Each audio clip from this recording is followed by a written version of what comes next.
Kakamalang kapatad, king Ginoo. Makiabe ko king mitmong lugod at kapasalamatan king Ginoo.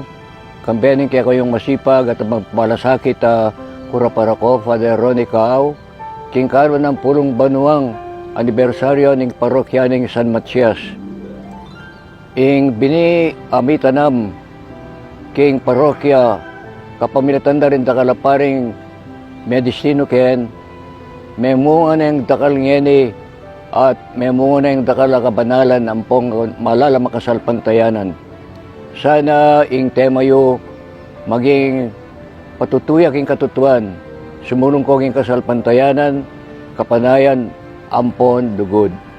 At lula rin, kabanalan na rin, pero nga ng San Pablo karing tao Galacia, ing maulagang dili pining lugod, uling Diyos lugodya. Karedi pang makataga na banwang pamakiagumyo king parokya, isunduyosan na yung pamaglakad king kaya kayong kooperasyon, pamiugnayan, pamitambayan at pamisaupsapan kaya awsan tamong ing proseso na ning synodality.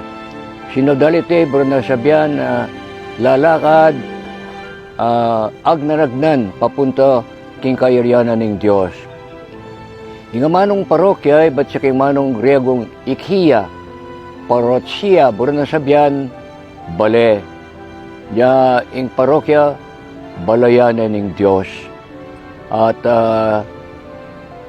sana po ikaw hanggang miyembro na ng parokya ng San Matias, pakipusan kaya ko ang patron. Penalira kang Judas Iscariote, ya mete ang anting martyr, naging martirya at dinawo na sakripisyong biyena para kang Kristo. Sana king kakatang parokya magbiya sa tao namang magsakripisyo.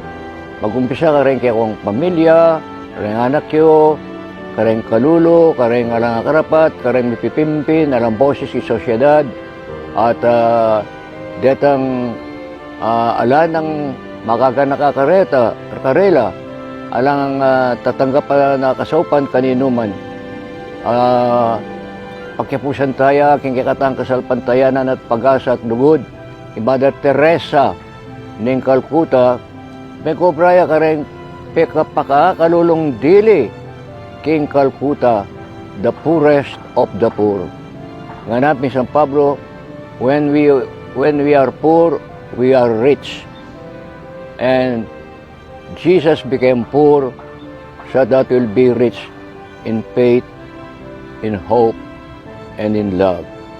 Ini po'y malatayong talasuyo, Monsignor Pasiano Aniceto, Arsobispo Emerito ng San Fernando.